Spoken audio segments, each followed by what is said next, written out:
요한일서 4장 18절에서 19절의 말씀에서 사랑 안에 두려움이 없다라고 말하고 하고 있습니다. 온전한 사랑이 두려움을 없앤다, 내어쫓는다라고 말하고 있습니다.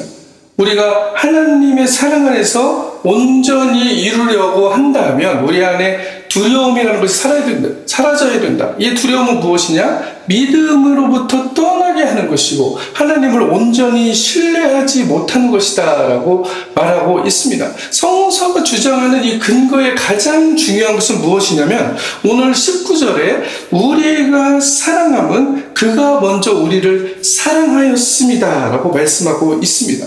하나님께서 우리를 먼저 사랑하셨다라는 것이 이 성서가 우리를 주장하고 있는 가장 핵심적인 부분이에요.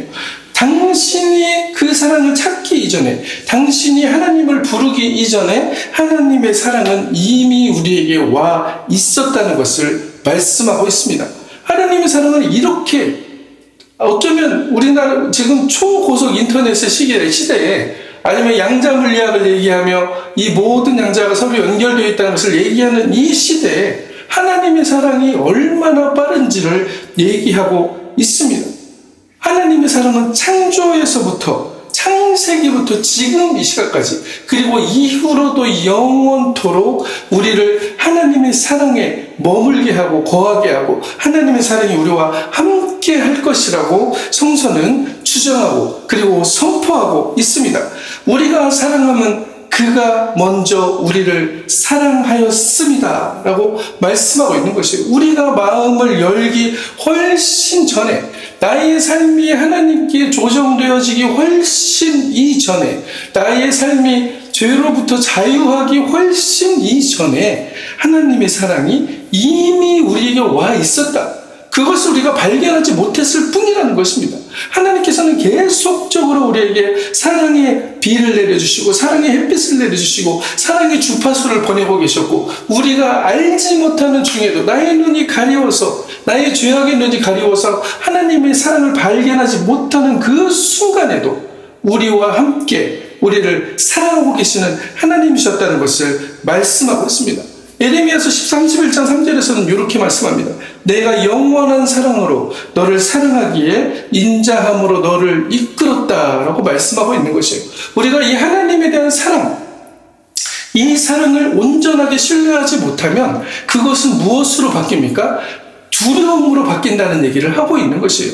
우리에게 두려움이 들어오고 하나님이 두려운 존재가 되고 내가 무엇을 해야만 하나님이 나를 사랑해 주실 것 같은 그런 조건부적인 신앙으로 우리가 신앙생활을 하게 된다면 어떤 일들이 일어납니까? 무엇인가의 얽매이가 되고 무엇인가의 무게를 느끼게 되고 무엇인가 자유하지 못하게 된다는 것을 얘기하고 있습니다. 많은 신앙인들이 이 성서의 가장 중요한 핵심적인 부분들을 놓치고 내가 무엇을 해야만이, 내가 무엇을 드려야만이, 내가 어떤 것을 하나님께 옳다 인정을 받아야만이 그것이 되어진다라고 생각하는 경우가 많이 있습니다. 그러나 성서는 오늘 요한일서에서는 뭐라고 합니까?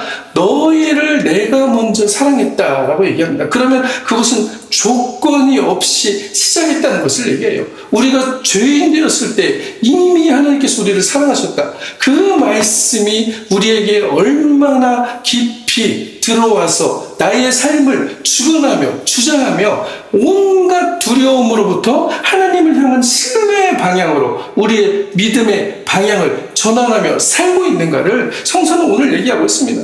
이 말씀 하나로 온전한 사랑이 이루어진다라고 말씀하고 있는 것이에요. 조건이 아니라 하나님의 방향이다. 하나님께서는 온전히 우리에게 먼저 그분의 시그널을 보내셨고 그분의 주파수를 보내셨고 그분의 진동수를 보내면서 내가 너희를 이렇게 사랑하고 있잖아. 내가 너희를 이렇게 기다리고 있잖아. 내가 너희가 돌아오기만을 계속적으로 바라보고 있잖아 라고 말씀하고 있는 것입니다. 탕자의 아버지가 문 앞에 서서 매일매일 그 둘째 아들이 돌아오기를 기다리셨던 그 아버지의 마음이 바로 하나님의 사랑의 마음이다. 우리에게서 시작한 것이 아니었다는 것을 성서는 말씀하고 있습니다. 에베소서 1장 4절에서 6절 창세전에 그리스도 안에서 우리를 택하사 아들들이 되게 하셨으니 라고 말씀하고 있습니다. 우리를 택하사 그리스도를 통하여서 하나님의 자녀가 되게 하셨다. 엄청난 특권을 우리에게 이미 준비해 놓고 계셨다는 것입니다. 이미 와 있는 하나님의 사랑, 이미 와 있는 하나님의 놀라운 복들이 우리의 삶에 들어와 있다, 내재하고 있다. 그것을 우리가 정말 천국은 침노하는 자의 것이라고 말씀하셨던 그 말씀처럼 거기에 말씀을 신뢰하고 내가 하나님의 자녀로서의 정체성과 디그니티를 가지고 이 세상을 하나님의 자녀로서의 결단을 하며 살아가는가, 그러한 선택들을 하며 살아가는가를 말하고 있는 것입니다. 내가 어떠한 자격을 갖추기 이전에 하나님께서는 우리를 이미 우리의 아들과 딸로 정하셨다는 것입니다. 왜? 그리스도를 통하여서 온전한 사랑을 이루셨다는 것을 말하고 있는 것입니다. 그렇기 때문에 신앙의 시작은 전환이 되어야 되는 거예요. 나로부터 시작된 사랑이 아니는 거. 내가 주님을 얼마나 사랑하는지 주님 아시잖아요. 주님 사랑합니다라는 고백이 귀하지 않다는 얘기를 하는 것이 아닙니다. 우리는 그 하나님의 사랑에 대한 반영으로 하나님을 사랑하게 된 존재들이라는 것을 말하고 있는 것입니다. 그렇기 때문에 하나님께서는 먼저 우리를 사랑하셨다는 것. 그것은 무슨 말씀이에요? 내가 너보다 먼저 사랑했으니까 내가 너를 더 사랑해라는 얘기를 하는 것이 아닙니다. 그분의 사랑의 시작이 무엇이었냐? 내가 어떤 것을 갖추지 않았음에도, 내가 죄인 되어서 살아감에도 불구하고, 내가 어떠한 위치에 있지 않음에도 불구하고 그런 조건이 없이 하나님께서는 우리를 받아주시기로 결정하셨다는 것을 말씀하고 있습니다. 요한복음 3장 16절에 분명히 말씀하고 있어요. 하나님이 세상을 이처럼 사랑하사, 온 세상에 해당되는 이야기라는 것을 말하고 있습니다. 하나님이 창조하신 온 세상, 사람들은 어느 부분은 사탄이 지배하고 있기 때문에 거기는 하나님의 나라에 속하지 않았다고 얘기하는 사람들이 있어요. 잘못된 해석입니다. 왜? 모든 것들이 하나님의 창조로부터 시작된 것이었기 때문에 하나님께 영광을 돌리고 하나님께 드려지는 세상이 되어질 것이다. 사탄에 속한 것처럼 보이지만 그것 또한 하나님의 온전한 나라에 귀속되어질 것이고 하나님을 찬양하는 놀라운 구원의 백성들이 되어질 것이라는 것을 말씀하고 있습니다. 그렇기 때문에 오늘 요한일서 4장 18절에 뭐라고 합니까? 온전한 사랑이 두려움을 몰아낸다. 우리는 어떠한 온전한 사랑을 가져야 되냐? 하나님 사랑합니다, 사랑합니다, 사랑합니다라는 그 사랑이 반영되어진 사랑을 가져야 된다. 어떠한 것이 반영되어져나? 하나님이 나를 먼저 사랑하셨다는 것. 엄청난 비밀이 여기에 숨겨져 있음에도 불구하고 계속적으로 우리는 내가 무엇을 해야만, if라는 것을 붙여놓고 신앙생활을 한다는 것이에요. 그렇게 되어야만 하나님이 나를 사랑할 것이다. 안 그러면 하나님이 나를 미워해서 나에게 벌 주실 것이다. 그 두려움이 나를 지배하게 합니다. 그러면서 하나님으로부터 점점 숨어버리는 그런 아담과 하와 같은 그러한 일들을 우리는 반복하면서 살아간다. 그것이 인생이긴 합니다. 그럼에도 불구하고 우리가 가장 기본적으로 놓지 말아야 될 것, 신앙인으로서 놓지 말아야 될 것은 무엇이냐? 바로 하나님이 우리를 먼저 사랑하셨다. 이것에 대한 확신을 놓지 말라고 오늘 성서는 이야기하고 있습니다. 이렇게 될 때만이 이것이 온전한 사랑이 되고 이것이 온전하지 못하게 하는 두려움들을 내어 쫓게 된다. 온전하지 못하게 하는 두려움들을 내어 쫓게 된다라고 얘기하고 있습니다. 하나님의 사랑이 하나님을 신뢰하지 못하게 하는 그 두려움을 내어줬는데 그것이 어디로부터 시작된 것이다? 나로부터 시작된 하나님 사랑이 아니고 하나님으로부터 온 그 하나님 사랑을 발견할 때만이 우리 안에 있는 온갖 두려움들, 온갖 사탄으로부터의 저주들, 온갖 죄악이 묶여있는 것들로부터 해방을 받게 된다. 그것을 온전하게 보여주고 실현시켜준 것이 무엇이냐? 예수 그리스도였다는 것입니다. 십자가에서 하나님이 육신이 되어서, 말씀이 육신이 되어서 우리 가운데 거하면서 그 하나님 나라의 온전한 삶을 보여주고 자신을 희생제물로 바쳐서 우리의 죄를 사해 주셨다. 이거는 시그널이에요. 증표예요. 그렇게 함으로 너희들이 믿게 함을 보여주겠다는 것이에요. 우리가 하도 그것을 믿지 않으니까 하나님 자체가 이 세상에 오셔서 우리를 위해서 죽으시고 이렇게 돼서 내가 너희를 위해서 모든 것을 사했다는 것을 밝히 보여주셨다는 것이 바로 십자가의 사건입니다. 그러면서 어떻게 됐어요? 죽어서 끝난 것이 아니었고 3일 만에 부활하심으로 그 부활이 우리 삶의 신앙의 원동력이 되었다는 것을 말씀하고 있습니다. 로마서 8장 15절 너희는 다시 무서워하는 종의 영을 받지 아니하고 양자의 영을 받았으므로 하나님으로 아덕티드 됐다는 것이에요. 하나님으로부터 이미 다 옮겨져 있다는 것입니다. 모든 신분이 하나님의 아들로 하나님의 자녀의 신분으로 옮겨져 있다. 그 특권을 주었음에도 불구하고 이미 등록되어져 있는 그 특권을 누리지 못하는 것이 무엇 때문이냐? 하나님으로부터 온 사랑을 온전하게 신뢰하지 않기 때문에. 그렇기 때문에 무엇이에요? 신뢰 반 두려움 반인 것이죠. 그러면서 두려움으로 인해서 하나님을 신뢰하고 하나님을 사랑하는 것이 조건부적인 신앙으로 갈 수밖에 없다는 것을 말씀하고 있습니다. 우리는 종이 아니다. 노예가 아니라 누구의 노예도 될 수 없다. 하나님께서도 우리를 노예로 삼지 않았다는 것입니다. 많은 사람들이 나는 하나님의 종입니다 라고 얘기할 때 그 종이라는 의미는 무엇이냐? 나의 모든 의지가 하나님께 굴복하고 나의 모든 삶이 하나님께 종속되어 있습니다. 하나님으로부터 왔음을 그대로 인정합니다라는 의미의 종이지, 누구의 명령을 따라서 노예화시키고 로봇처럼 내 의지와 상관없이 내가 행복하지 않은데 그것을 따라 움직이는 그 노예를 얘기하는 것이 아닌 것입니다. 우리는 하나님으로부터 하나님의 사랑을 온전히 입은 사람들이다. 그래서 이 두려움의 노예가 될 수 없다는 것입니다. 하나님께서는 우리를 아버지라고 부를 수 있는 특권을 주셨다. 두려움은 나가고 이제 우리의 삶에 하나님의 사랑이 물밀듯이 들어온다. 이 선포가 우리의 삶에 이루어진다는 것을 성서는 계속적으로 말씀하고 있습니다. 이렇게 될 때 우리는 우리 이웃에게도 그 사랑이 흘러가게 한다는 것이에요. 나의 몸과 같이 이웃을 사랑하라 라고 얘기했다는 그 성서의 말씀, 요한에서 4장 20절 21절에 보면 뭐라고 나와요? 하나님을 사랑한다고 형제를 미워하면, 형제를 사랑하지 않으면 그것은 거짓말하는 자다라고 얘기하고 있습니다. 형제를 사랑하지 않는다는 것은 무엇이에요? 그 사람을 그대로 받아들일 수 있는 그 용기가 필요하다는 것을 얘기하는 것입니다. 우리가 가끔씩 이런 것들을 놓칠 때가 있어요. 누군가를 사랑한다는 것은 그 사람에게 다 맞춰줘야 되고 그 사람이 하라는 대로 하면서 살아가는 것이 마치 그게 사랑이라고 생각할 때가 있습니다. 그것이 사랑이라고 얘기하는 거 아니에요. 서로가 서로의 존재를 그대로 인정하면서 그 안에 있는 하나님의 형상들을 더욱더 회복시켜가고 더욱더 그 방향으로 갈 수 있도록 서로 기도하고 합력하는 것을 하나님께서는 사랑이라고 얘기하는 것입니다. 어떻게 사랑이 됐냐? 하나님이 우리를 사랑한 것처럼 우리도 그 사랑을 흘려보내라. 우리만 가지고 우리만 누리고 우리만 특권을 가지고 있는 것이 아니고 흘러가야 되는 사랑이다 라고 얘기하고 있다는 것입니다. 레위기서 19장 18절 내 이웃 사랑하기를 내 자신과 같이 그래서 하라라고 말씀하셨습니다. 이것이 어렵다라고 생각하는 사람들이 있어요. 정말로 어렵습니다. 실제적으로 이웃에 대한 사랑을 우리가 느끼기 위해서는 나와 이웃이 하나로 연결되어 있음을 발견해야 된다는 것입니다. 하나님과 내가 연결되어 있듯이 하나님으로부터 나온 나의 이웃도 연결되어 있고 나와 이웃 또한 그렇게 하나로 연결되어 있기 때문에 내 이웃을 해하는 것은 결국 나를 해하는 일이 된다는 것을 우리가 발견할 때, 이 상태를 발견할 때, 과학적으로도 증명되어지는 이 상태를 발견할 때 우리는 나만을 위한, 나와 이웃이 완전히 단절되어 있고 나는 나고 너는 너라는 그 생각에서 벗어나게 된다는 것입니다.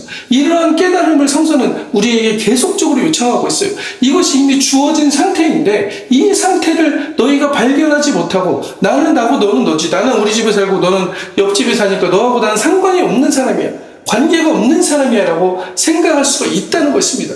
그러나 그렇게 이루어진 것이 성서가 만든 창조의 법칙이 아니다 라고 말씀하고 있습니다.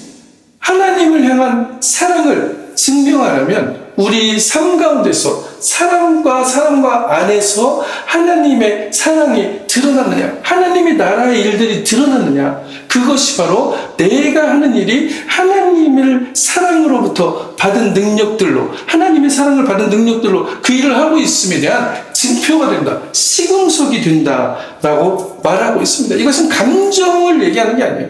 생명이 그렇게 흐르고 있기 때문에 이 생명을 그 관계로 흘려보내라 라고 성서는 주장하고 선포하고 있다는 것입니다. 레위기 19장 18절 원수를 갚지 말며 동포를 원망하지 말며 내 이웃 사랑하기를 내 자신과 같이 하라. 나는 여호와이라. 왜 원망하지 말라고 했습니까? 이 원망하는 입술이 궁극적으로 그 원망의 말들이 다시 나에게 돌아오기 때문입니다. 그래서 성서는 뭐라고 해요? 요한복음 13장 34, 35절에서 말씀처럼 새 계명을 너에게 준다. 새 계명. 그 계명이 뭐냐? 서로 사랑하라. 내가 너희를 사랑한 것 같이 너희도 서로 사랑하라. 너희가 서로 사랑하면 이로써 모든 사람이 너희가 내 제자인 줄 알겠다라고 성서는 말씀하고 있습니다. 이 사랑은 무엇인가? 우리가 깊이 들여다봐야 됩니다. 우리가 생각하는 그냥 아무거나 다 들어주는 사랑, 아무거나 그 사람이 원하는 대로 맞춰주는 것이 사랑이라고 생각한다면 그 사랑은 성서가 원하는 사랑이 아니다. 어떤 사랑이 진정한 사랑이냐? 하나님의 나라가 그 관계에서 드러나도록 서로를 세워주고 받쳐주고 서로를 성장할 수 있도록 그 길로 걸어갈 수 있도록 만들어가는 것이 바로 사랑의 관계이다.